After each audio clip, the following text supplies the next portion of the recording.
Welcome dear rockers, कैसे हैं आप सभी। तो आज की मूवी थोड़ा सा फनी है पर लाइफ लेसन देने वाली है और अगर आप उस पर अमल करें तो जिंदगी बहुत आसान हो सकती है। अब वो क्या है ये जानने के लिए आपको वीडियो पूरा देखना पड़ेगा। नहीं, इंट्रो नहीं दे सकता वरना मजा खराब हो जाएगा। चलिए शुरू करते हैं। कहानी की शुरुआत होती है 1965 से, जहां हम एक गांव का सीन देखते हैं। इस गांव में रहती है दो खास फैमिली। दोनों फैमिली का नाम है धर्मा और कर्मा। इनकी फैमिली सबसे ज्यादा बड़ी है दोस्तों गाँव के अंदर, लेकिन दिक्कत यह है कि दोनों फैमिली एक दूसरे से इतनी नफरत करती है जिसका कोई हिसाब किताब नहीं है। आज के दिन एक कर्मा फैमिली का आदमी खेती करते हुए धर्मा की जमीन पर कुल्हाड़ी मार देता है। अब देखो इस बात पर इतना बड़ा झगड़ा हो जाता है मानो आज ही निपट जाएंगी दोनों फैमिली वाले। तो ये हाल चल रहे हैं इस गांव के, और उसी गांव में रहने वाली हम एक लड़की को देखते हैं जो अपने पिता से कहती है कि पिताजी मुझे एक लड़के से शादी करनी है, लेकिन वो लड़का धर्मा फैमिली से ताल्लुक रखता है। अब ये सुनकर उसके पिता साफ इंकार कर देते हैं। वो समझाते हैं कि बेटा ये नहीं कर सकते, पहले तो धर्मा फैमिली तैयार नहीं होगी और हो भी गई तो हमारी खुद कर्मा फैमिली तैयार नहीं होगी, कोई इजाजत नहीं देगा, कहा जाएगा कि धर्मा से कैसे शादी कर ली, जीने नहीं देंगे वो लोग, इसलिए ये शादी तो नहीं हो सकती। लेकिन दोस्तों जब उसकी बेटी नहीं मानती ना तो बिना बताए ही वो पिता सभी घर वालों के खाने में जहर मिला देता है, ये कहते हुए कि हमारे लिए हमारी इज्जत सबसे बड़ी है और धर्मा फैमिली में शादी करके हम उसको खोना नहीं चाहते, इसलिए मुझे ये कदम उठाना पड़ा। जहर खाते ही सभी के सभी मर जाते हैं। देखा दोस्तों आपने कितनी बुरी हालत है इस गाँव की। दोनों फैमिली में इतनी नफरत है कि एक दूसरे से मिलने के बजाय मर जाना पसंद करते हैं। मतलब क्या होगा इस गाँव का वो तो हमें आगे पता चलेगा। अगले सीन में हम प्रेजेंट टाइम को देखते हैं, जहां सरकार शिवा नाम के बंदे को इस गांव में भेजती है क्योंकि सड़क बनाने के लिए बजट तैयार किया गया है। तो शिवा यही देखने के लिए आया है कि गांव की हालत कैसी है, सब ठीक तो है ना। लेकिन बेचारा यहाँ आकर पछताने लग जाता है क्योंकि जिससे भी वो सरपंच का घर या पंचायत ऑफिस के बारे में पूछता है ना, कोई भी जवाब देने के लिए तैयार नहीं होता। क्योंकि दिक्कत यह है कि शिवा जिससे भी पूछ रहा होता है वो असल में कर्मा फैमिली वाले होते हैं और गाँव का सरपंच धर्मा फैमिली का, इसीलिए कर्मा वाले उसका एड्रेस बताने को तैयार नहीं होते। तो फिर शिवा गूगल मैप के जरिए अपना रास्ता ढूंढने लग जाता है कि बड़ा अजीब गांव है यार, लोगों को पता ही नहीं है सरपंच कहाँ रहता है। इसके बाद दोस्तों हम रात का सीन देखते हैं, जहां कर्मा फैमिली का एक बंदा पैसों का जुगाड़ करके शराब खरीदने के लिए आता है, लेकिन तभी धर्मा फैमिली वाला एक बंदा उसको धक्का मारकर बोतल गिरा देता है। अब ये देखकर कर्मा वाला बड़ा गुस्सा हो जाता है। अभी तो वो अकेला था इसलिए ज्यादा कुछ नहीं कहता, पर बाद में अपने बाकी कर्मा वाले दोस्तों को बुला लेता है जो अब धर्मा वाले बंदों की जमकर पिटाई कर देते हैं। टांगे वगैरह सब तोड़ दी थी उन्होंने। जिसकी टांग टूटी थी वो तुरंत अपने बॉस भवानी को कॉल लगा के सारी बातें बताता है। अब भवानी सरपंच की बेटी है दोस्तों और एकदम कड़क मिजाज वाली है। शहर के कॉलेज में पढ़ती है तो वहां भी बॉस बनी रहती है कि कोई लड़का अगर किसी लड़की को परेशान करे तो भवानी अकेले उसको सबक सिखा सकती है, इतनी पावर है उसकी। लेकिन जैसे भवानी को पता चलता है कि कर्मा के लोगों ने हमला कर दिया, तुरंत गांव आती है और उस बंदे से कहती कौन कौन था तुम्हें मारने वाला। उन कर्मा वालों को दिखाना पड़ेगा कि हम क्या चीज है, किसी को नहीं छोड़ा जाएगा। इसीलिए वो बंदा सभी के नाम बता देता है। और अब अगले दिन शिवा पंचायत ऑफिस आता है जहाँ सारे गाँव वाले मौजूद होते हैं। डॉक्टर भी अपना सामान लेकर बैठा होता है, चाय दारू नाश्ता सब लगाकर लोग बैठे होते हैं, सारे लोग मतलब। वो इसीलिए क्योंकि जब भी पंचायत बैठती है हमेशा कर्मा और धर्मा की लड़ाई होती है। अब लड़ाई में चोट लगेगी तो डॉक्टर का फायदा, थक जाएंगे तो चाय नाश्ता तो करेंगे ही, इसीलिए पूरा बाजार लगा होता है जैसे कोई मेला हो। शिवा सरपंच के सामने सभी गांव वालों से कहता है कि 15 लाख का पहले आपके गांव का बजट दिया गया था, लेकिन अभी तक खास डेवलपमेंट नजर नहीं आ रहा, इसलिए इस बार सरकार वापस 15 लाख देने वाली है अच्छी सड़क बनाने के लिए। ये पैसे दिए जाएंगे सरपंच जी को। जो सुनकर कर्मा वाले कहते हैं कि पिछले 15 भी ये धर्मा का सरपंच खा गया होगा, इस बार भी पैसे आएंगे तो ये खा लेगा, लेकिन इस बार हमारे पास आने चाहिए, बस बहुत हो गया, जो अभी तक चल रहा था उसको हटा दो। तो दोस्तों यहाँ भी कर्मा और धर्मा इस छोटी सी बात को लेकर आपस में भिड़ जाते हैं। किसी का टकला फूटता है, किसी के हाथ पे चोट लगती है, किसी के पैर पे। यही इस गांव की परंपरा है जो आज तक चलती आ रही है। अब हम कर्मा से ताल्लुक रखने वाले बंदे चंदू को देखते हैं। असल में चंदू के पिता भी सरपंच बनने वाले थे, लेकिन 5 वोटों की कमी की वजह से धर्मा वाले सरपंच बन गए और कर्मा पीछे रह गया। तो जब चंदू देखता है कि पंचायत में हुई लड़ाई में सरपंच ने उसके पिता पर हाथ उठाया, तो चंदू अपने उन्हीं दोस्तों को लेकर धर्मा को सबक सिखाने निकल जाता है जिन दोस्तों ने भवानी के साथी की टांग तोड़ी थी। तो ये लोग जैसे ही आगे बढ़ रहे होते हैं वहां पे भवानी आ जाती है जो कहती है कि तुम लोगों की हिम्मत कैसे भी रहे हमारी धर्मा फैमिली के बंदे को मारने की, तुम्हें छोड़ा नहीं जाएगा। तो यहाँ भी चंदू और भवानी की आपस में एक तरह से बहस हो जाती है। इनकी आपस में जमती तो है नहीं कभी, अक्सर ये दोनों भी लड़ते रहते हैं। तो चंदू भवानी का मजाक बनाते हुए उसको चिढ़ाने लग जाता है, लेकिन तभी उसे उसके पिता का कॉल आता है, इसीलिए मजबूरी में उसको जाना पड़ जाता है। पर भवानी यहाँ भी उसको धमकाती है कि इतनी आसानी से बचोगे नहीं, हम वापस आएंगे सबक सिखाने। इसके बाद दोस्तों हम चंदू को अपने दोस्तों से बातें करते हुए देखते हैं। वो कह रहा होता है ये भवानी बहुत उछलती है, कुछ ना कुछ करना पड़ेगा इसका। मैं तो सोच रहा हूँ कि जल्दी से इसकी शादी हो जाए और शादी के 2 दिन के बाद इसके पति इसको मजे करके छोड़ दे, तब देखता हूँ धर्मा फैमिली कैसे गांव में सर उठा के घूमेगी। इस भवानी और पूरे धर्मा फैमिली की अकड़ तब ठिकाने आएगी। बस ऐसा हो जाए तो मजा आ जाएगा। यहाँ ये लोग अलग सोच में थे, उधर भवानी के घर वाले उसके लिए अच्छा रिश्ता ढूंढ रहे होते हैं। लेकिन भवानी कहती है कि मुझे शादी करनी है तो सिर्फ पुलिस वाले से, किसी दूसरे से शादी नहीं करूंगी। तो उसके पिता अब किसी ऑफिसर का रिश्ता ढूंढने में लग जाते हैं। बस उन्हें अपनी बेटी की खुशी से मतलब है दोस्तों, उन्हें और कुछ नहीं चाहिए। इसके बाद भवानी वापस सारे धर्मा वालों की टीम बनाती है और निकल जाती है चंदू और उसके कर्मा दोस्तों को मजा चखाने। पर चंदू भी तैयार था कैमरा लगा के कि आज की सारी फाइट तो रिकॉर्ड होगी। और अब दोनों के बीच वापस से लड़ाई शुरू हो जाती है। वापस इसीलिए क्योंकि भवानी और चंदू आज से पहले न जाने कितनी बार ऐसे लड़ चुके हैं दोस्तों। सुबह से शाम और शाम से रात हो जाती है, लेकिन इस चूहे बिल्ली वाली लड़ाई में किसी का भी अंत नहीं होता। बड़ी मुश्किल से भवानी घर आती है, लेकिन अगली सुबह लड़के वाले उसको देखने आ जाते हैं। लड़का पुलिस ऑफिसर होता है, वो भी इसी गाँव का। परिवार वाले खुश कि अब भवानी की शादी हो जाएगी, लेकिन भवानी ने अपने दिल में किसी और को बसा के रखा हुआ है। वो सभी के सामने कह देती है कि मुझे ये शादी नहीं करनी, आप लोग प्लीज चले जाइए। अब ये सुनकर उसके माता पिता परेशान कि तुमने तो कहा था कि पुलिस वाला चाहिए, वो लाकर दे दिया, अब क्या हो गया, नाक कटा के रख दी तुमने सभी के सामने। लेकिन भवानी पर उनकी बातों का कोई भी असर नहीं होता, क्योंकि उसके दिल में दोस्तों अब चंदू बस चुका है। क्योंकि कल जब दोनों आपस में लड़ाई कर रहे थे, हालांकि ये जानलेवा लड़ाई नहीं थी, लेकिन लड़ाई के दौरान जब कभी भवानी को चोट लगने वाली होती तो चंदू खुद को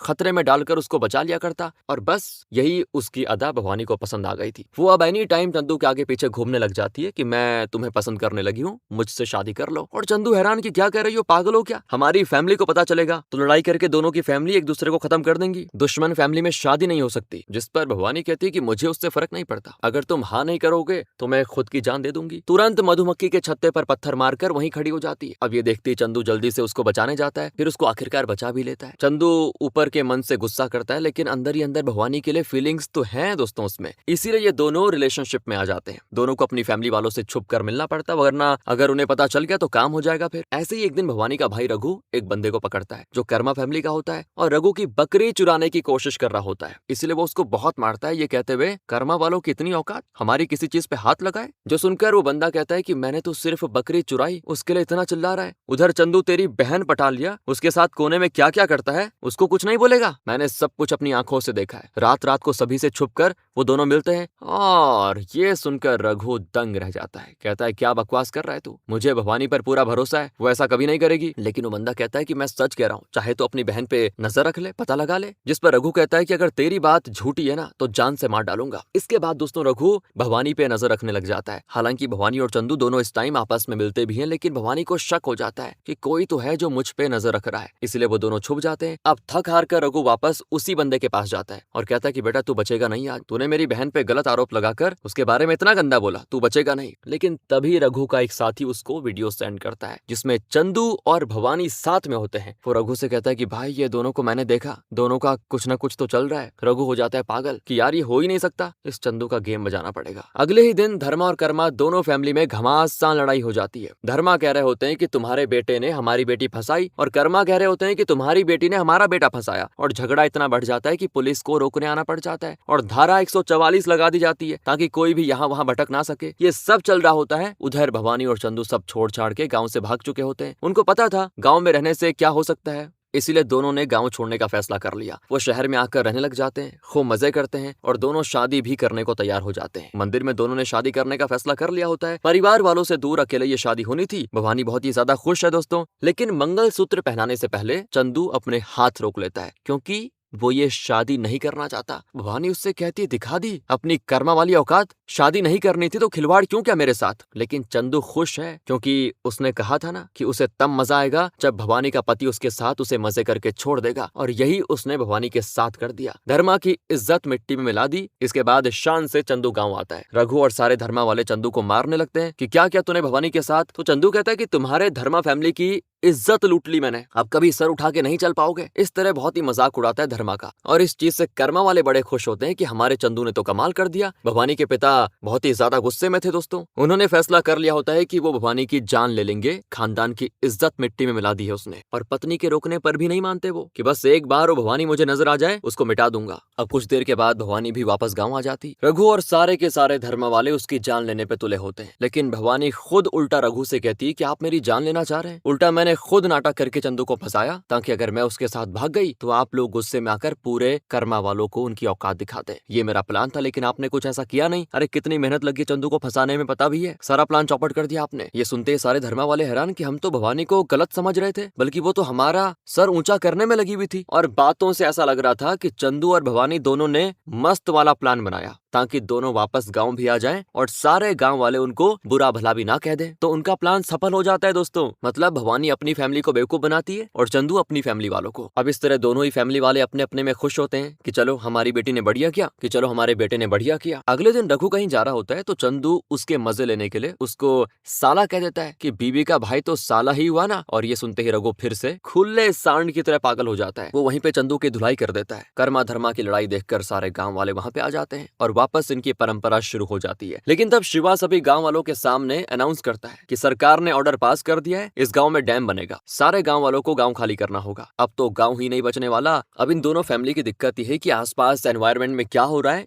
इन्हें उसकी जरा भी परवाह नहीं है, कोई इंटरेस्ट नहीं है क्या होने वाला है। लेकिन जब वो सुनते हैं कि यहाँ पे ऐसा होने वाला है, गांव खाली करना पड़ेगा, तो वो झगड़ा रोक देते हैं और कहते हैं कि नहीं नहीं ये नहीं हो सकता, हमारा गांव खत्म नहीं होगा, ये झूठ है। सारा गांव टेंशन में आ चुका था ये सोचकर कि अब हमारा क्या होगा, कहाँ जाएंगे। शिवा कहता है कि सरकार ने फैसला कर लिया है, जिनके पास भी आधार कार्ड और उनके जमीन घर वगैरह के सही पेपर्स हैं उनको किसी दूसरी जगह पे चीजें मिल जाएंगी, लेकिन बाकियों का जिनके पास नहीं है उन्हें कुछ नहीं मिलेगा। इसीलिए जल्दी से जल्दी अपने डॉक्यूमेंट्स तैयार करके रखो। पूरा गाँव सन्नाटे में छा जाता है क्योंकि कई लोगों के पास पेपर सही नहीं होते। सरपंच अपने सभी धर्मा फैमिली वालों के पेपर्स शिवा को दे देता है, लेकिन कर्मा का पेपर उसके पास नहीं था क्योंकि कर्मा वाले उसको सरपंच मानते ही नहीं, ना ही उन्होंने उसको कभी पेपर दिया। शिवा कर्मा फैमिली वालों से कहता है कि ऐसी सिचुएशन में भी आप लोग अपनी दुश्मनी खत्म नहीं कर सकते क्या? आप सभी को एक साथ होना पड़ेगा, तभी जाकर सरकार आपका एकपन देखकर अपना फैसला बदल सकती है। तो सरपंच कहता है कि सरपंच होने के नाते मैं अपनी तरफ से दुश्मनी खत्म करने का प्रस्ताव रखता हूँ। वो चंदू के पिता से कहता है कि आप सिर्फ 5 वोट से हारे थे, इसीलिए सरपंच बनने का आपको नसीब हासिल नहीं हुआ, लेकिन फिर भी हक आपको उतना ही है। आप अपने कर्मा भाइयों के पेपर्स लेकर जमा करवा दीजिए। ये सुनकर चंदू के पिता बड़े खुश होते हैं कि हम फिर भी दुश्मनी खत्म करके एक साथ तैयार हो गए, बढ़िया है। लेकिन दोस्तों अगर चंदू और भवानी का झूठ सबको पता चलेगा तो क्या ये दुश्मनी कहीं बढ़ न जाए। अब गाँव में सभी की दोस्ती हो जाती है, दोनों फैमिली एक दूसरे की मदद करने को भी तैयार हो जाते हैं। लेकिन चंदू और भवानी का नाटक अभी भी चालू होता है, इसीलिए बाकी गाँव वाले सोचते हैं कि इन दोनों को एक करना होगा, वरना ये हमेशा लड़ते रहेंगे। लेकिन गाँव वालों को तो ये समझ नहीं आता ना, ये दोनों ऑलरेडी नाटक कर रहे हैं। तो फिर चंदू और भवानी के दोस्त उनके सामने रिक्वेस्ट करते हैं कि प्लीज दोनों दोस्ती कर लो, हम तुम्हारे पैर पकड़ते हैं, सबकी दोस्ती हो गई है, सिर्फ तुम दोनों की दोस्ती बाकी है। और ये सुनकर चंदू और भवानी उनको सच बताने को तैयार होते हैं। वो कहते हैं कि ये सब झूठ था, हम दोनों कभी अलग हुए ही नहीं थे। चंदू कहता है कि हम दोनों गाँव से शहर भाग चुके थे, सोचा अकेले नई जिंदगी गुजारेंगे, लेकिन तब हमने हमारे जैसे ही एक कपल को देखा जहाँ लड़की का सिर्फ भाई मौजूद था और लड़की के परिवार वाले उसकी शादी के लिए तैयार नहीं थे। इसीलिए लड़के के भाई ने दोनों को भागकर शादी करने में मदद की। लेकिन अफसोस की लड़की के परिवार वालों ने गुंडे भेजकर बेचारे लड़के को बहुत ही मारा और लड़की को अपने साथ लेकर चले गए। ये सीन बहुत ही दिल दहलाने वाला था। हम दोनों को फिर हमारा परिवार याद आ गया कि जिस तरह से हम भाग आए हैं, दोनों परिवार कितने गुस्से में होंगे और कहीं लड़ाई और न बढ़ जाए। इसीलिए हमने ये झूठा प्लान बनाया ताकि दोनों फैमिली लड़े ना, और जिस डैम को बनने की बात चल रही है वो भी झूठ है। मैंने शिवा के साथ मिलकर ये प्लान बनाया ताकि दोनों फैमिली को एक साथ किया जा सके। कोई डैम नहीं बन रहा यहाँ पर। अब ये सुनने के बाद तो सारे दोस्तों को झटका लगता है कि ये क्या कर दिया, इतना बड़ा झूठ। अब बस शुक्र मनाओ कि किसी को सच मालूम ना पड़ जाए, वरना ये गाँव फिर युद्ध में बदल जाएगा। जिस पर चंदू कहता है कि तुम लोग किस काम आओगे, हमारी मदद करना, किसी को कुछ पता नहीं चलेगा। कुछ देर के बाद शिवा चंदू को फोन करके कहता है कि सरकार से कुछ ऑफिसर आए हुए हैं सरपंच से मिलने, इसलिए सरपंच को यहाँ आने से रोक दो। अगर दोनों मिल गए तो गांव वालों को पता चल जाएगा कि यहाँ पे कोई भी डैम नहीं बन रहा। इसीलिए जैसे ही सरपंच अपने ऑफिस आ रहा होता है, चंदू के दोस्त कहते हैं कि कोई तालाब में डूब गया, चलो जल्दी देख के आते हैं जरा। सरपंच बेचारा जल्दी जल्दी तालाब के पास जाता है जहाँ एक लड़की का इनर वेयर तालाब में तैर रहा होता है। अब वो दोस्त कहते हैं कि लगता है लड़की डूब कर मर गई। तो सरपंच उसको 2 थप्पड़ मारता है कि कौन सा नशा करता है, ये कहीं से बहता बहता आ गया होगा और तूने अलग ही कहानी बना ली। लेकिन दोस्तों ने काम कर दिया था क्योंकि वो ऑफिसर्स चले जाते हैं, लेकिन ये कहते हुए जाते हैं कि अब सरपंच को खुद एमएलए से मिलने आना पड़ेगा 15 लाख